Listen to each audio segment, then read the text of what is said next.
Yes guys, what's good? Ben's here. Welcome back to the studio. Today I'm going to be demystifying mid and side. First off, I'm going to give you an explanation. We're going to jump onto the whiteboard. I'm going to give you a description and help you get some basic understanding of what mid and side is. Then we're going to jump into the door and I'm going to show you examples. Let's get going. I can't accept jungle. We need jump up, I'm afraid.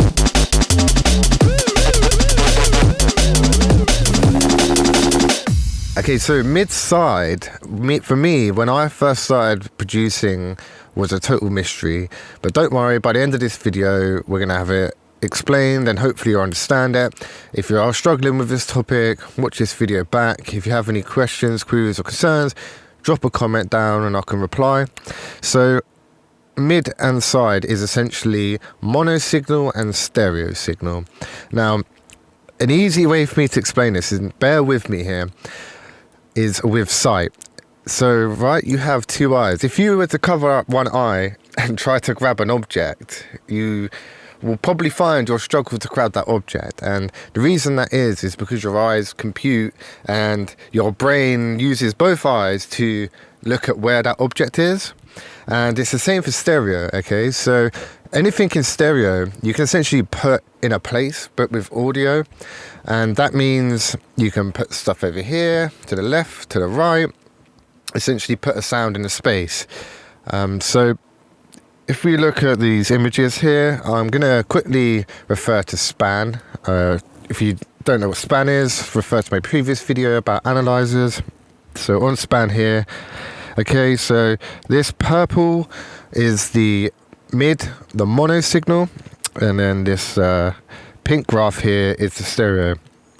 When somebody's listening to the music, okay, when they hear a mono sound, it's essentially directly down the middle, okay? It's center of attention, it's directly there. And then when they hear something in stereo, it can be put in a place, okay? So everything in this area. So what you can do, you can put a sound over here, or behind, or to the left. And that's what stereo is. And what causes something to be stereo is a delay or a slight delay in that sound. So you can achieve a stereo sound with either, multiple voices which are oscillating against each other, or using choruses, delays and reverbs. Now, when we look at music production and how that's used in music productions, typically everything in this low end you want as mono, and then everything in this high end you kind of want stereo. So if we have a stereo sound down at the bottom here, it can cause issues. But then when we use synths or like big sawtooth super saws, we can add lots of width and volume, and you get a nice fat wide sounds. Okay, so quickly just to recap, anything in mono directly down the middle, anything in stereo is out to the side, so you're able to put a sound in a space. And when you hear tunes when they sound super wide and fat, it's because it's a sound that's got lots of stereo image, okay? So make sure you remember span, because we're going to use this as a reference when we're looking at our examples. And when we move over into Studio One, I've created a few examples. Now, don't judge me on these. I've quickly created just some drums, and we're going to use a respace in this example. So we have a respace here, which has a fat stereo sound. Stereo. I've got a mono Reese here, and then here I have created a Reese which has been processed by mid-side EQ processing. So this is mid-side EQ processed, and then I have a third example where I've replaced the stereo with a stereo expander. So replaced audio. And what we're going to do as we go through these examples, I'm going to explain what's happening and what's going on, and how each example the user is experiencing it. Okay, so in the first example, we've got fat stereo sound with no processing, and how does that sound in the mix? How would that change? Again with the mono, and then we've got one that's been processed, and then we've got a replaced audio with mid-side. Bear with me with this subject. It is a difficult subject, but I'm hoping with these reference audios you might get an idea. I'm going to show you how to process using mid-side, using Pro Q4. And then I've just got another example down here at the bottom. I've got drums with no side, and then we've got here some drums with some side. Okay, so again, remember the EQ, because we're going to use this. It's a lot easier to visually reference using mid-side to start with. You know, when you're trying to get your ears to adjust, when you initially listen to it, it's very difficult. It's hard to understand. But again, remember, mono down the middle, and then stereo, you kind of get that big stereo sound. Let's jump into Studio One. Let's give you some examples. I'm going to show you how they're processed differently, and we're also going to discuss how each scenario could be used within your mix, because not every one scenario is correct. Okay, so let's jump in Studio One, listen to some examples, and give you a bit more explanation to each of them and a bit more detail.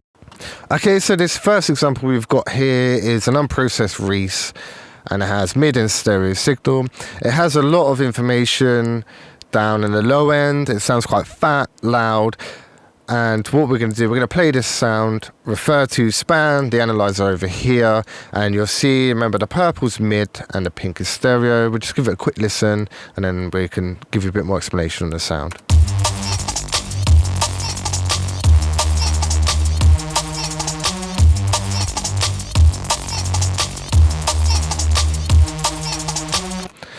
Okay, so not bad, Reese, but again, don't judge me on my sound design. This is just for explanation purposes only.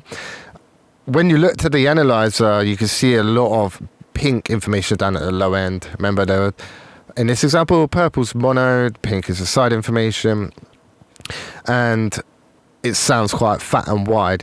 What I'm going to do is play side by side the mono, the stereo version and the mono version. Now, remember, anything down the mid or the mono sound, when you have a mono sound, it's directly down the middle, it's center of attention. When you create a stereo sound, it sounds quite fat and wide, which is great, and a lot of cases that's what you want. Okay, however, it can have side effects. If you have a sound that's too stereo, it gets lost in translation in the mix, so everything gets pushed out to the side, but it's not in focus. You need a sound mono to be in focus, okay? However, you do want some side information for it to sound fat and wide.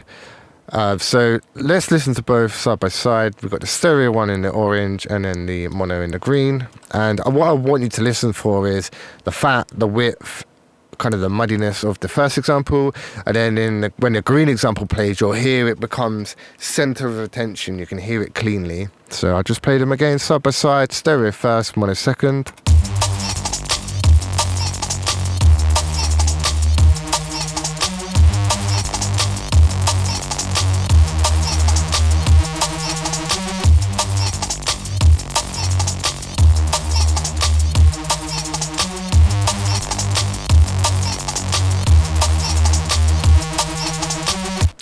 Okay, so what I'm looking for you to hear in these examples is when I play the first one, how it kind of loses focus because it's so wide.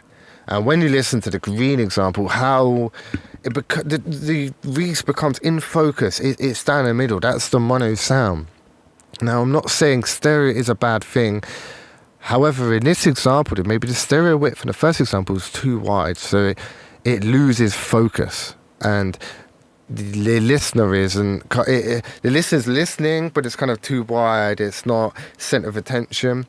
And I have here in the blue another example which I've processed, which I'm going to explain to you in a minute. But before we go over to that example, I'm going to quickly show you how to do mid-side processing in Pro Q4. Now, not every EQ offers the ability to process mid and side, but Pro Q4 does it. It's a really good plugin. It's widely used. So let's move on to the next example. I'm going to show you that how it's processed, and I'm going to move it to the orange one, which has had no processing, and we'll keep the blue one in as well, so you can hear the difference between processed and unprocessed. Okay, so I guess the most important aspect of this video is how to process mid and side information. Now, I'm using Pro Q4 here as an example. Now, if you notice, this may look different to when you just dot on an EQ and then try to start processing it, okay? So I'll just A/B it here quickly, and I'll remove this information. And typically when you processing Pro Q4, you see this orange line, and you move it about, you process it, to try to get the sound how you want it to sound. But if you notice down here, it's actually in stereo. And now what stereo is doing is moving the mono and the stereo sound together. And what we can do with this plugin is actually split the EQ, okay? So if we click here, we can process mid and side independently, okay? So what that allows us to do is EQ the mid, shown in the green here, and then we can also process the side, shown in blue here. Now if you see it, there's no audio playing, but just as a visual example, we can move the mid and the side. Now personally, this is a fundamental skill that needs to be learned to get that pro sounding mix. You want to be able to clean up your sound.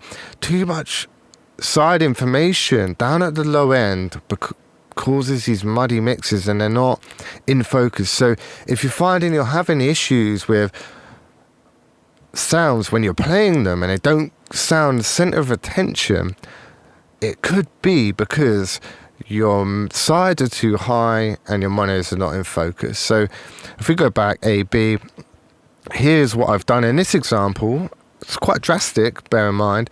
I've reduced the side by about 16 dBs and given the highs boost by about 4. Now, D&B is a totally different kettle of fish. Everything you know about music production or you learn on YouTube, typically throw it out the window. And that was one of my biggest mistakes when I first started learning. Everyone was showing me all these like little tips and tricks and tweaks with like little -3 dBs. D&B is rules to the ball. It is drastic EQ curves. I mean, we've got 30 dB we can move around here, and even this low end, we're reducing it by 16. You know, don't worry about the numbers. You're really looking for how it sounds. And again, what this EQ is doing is reducing the lows and boosting the highs. And what that does, it removes the muddiness and it brings up the highs and it brings it in focus. So again, we've got the Reese with the sides to the left, shown in orange here, and then the Reese that's been processed in the blue. Let's play them both side by side so you can hear them. I'm going to play them twice, so here we go.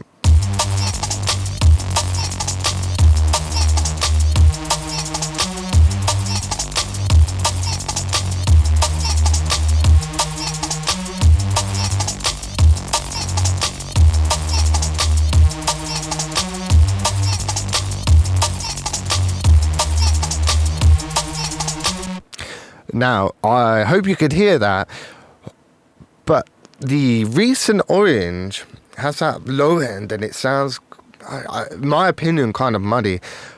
The processing we've applied on the recent, the blue, has cleaned out that muddiness and boosted the highs. So it's kept that stereo width, but it still sounds clean. So you've got a nice wide sound without it sounding too muddy. And what we're going to do here, we're going to go back to levels. Here we are, levels, and I'm just going to play the sides. So what you can hear is the side EQ that I've applied to the track in blue. You'll be able to hear it without mono signal, just a side signal. You'll be able to hear the bass in the low end on the sides on the orange one, and then the cleanness of the sides on the blue one. So we're going to click here, move it to side, and then I'm going to show you both examples. I can play it twice so you can kind of hear it.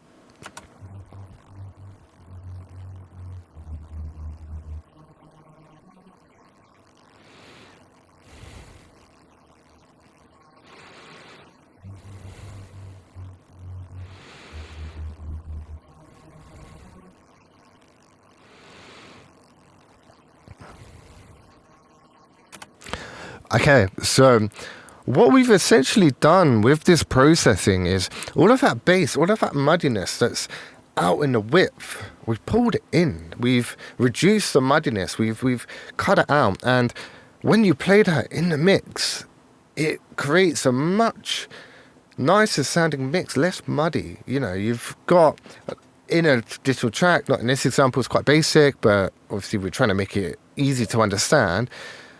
You can clearly hear the bass is all out. Again, let me just play it without the sides. We'll play the mono and the sides together. And then you should hear what you're listening for is in the orange one, fat, muddy, low end. And then in the blue example, it's a lot cleaner. And the low end is more in focus to the listener.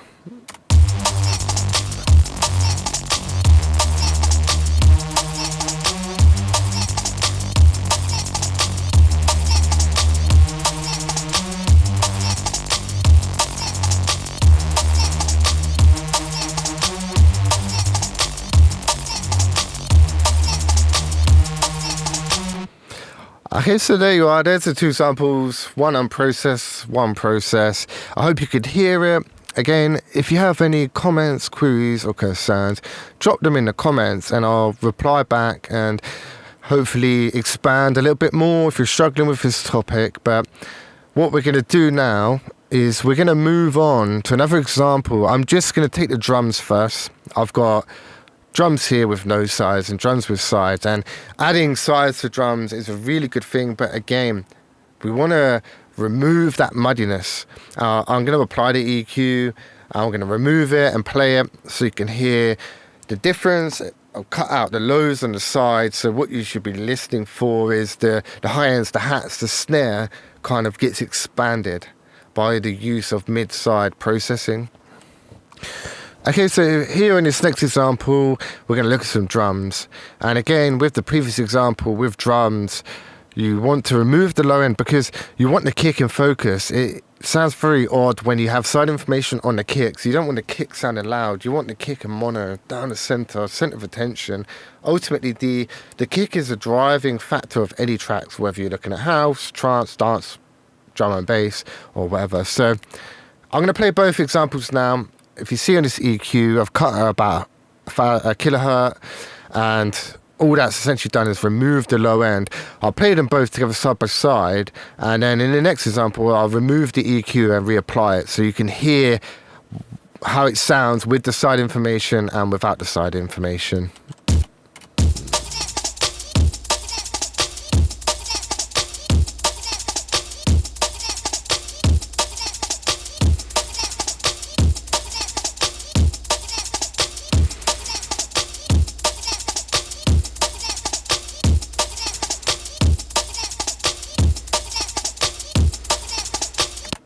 Okay, so what you're listening for in that example is the first example, straight down the middle, very mono, whereas the second example has a bit more stereo image to it, and the snare and the hats sound a bit more wider, it's got a bit more roominess to it. And what I've done is I've applied a plugin called Bio Mono.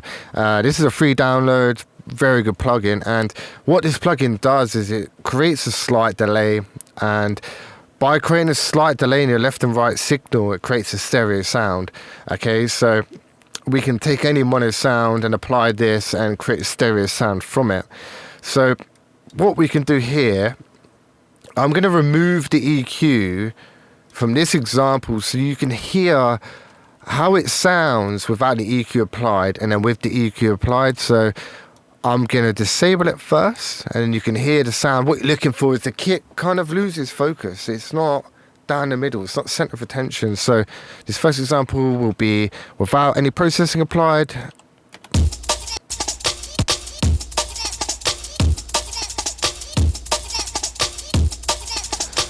And as you can hear, the kick kind of booms out to the sides. It doesn't sound quite right. And what you want is that kick to be center of attention. Ultimately, like I said, the kick is a driving force to any track. And we're going to reapply the EQ, and we're going to have another listen to see how it sounds with the sides removed from the low end and just the high end on these drums.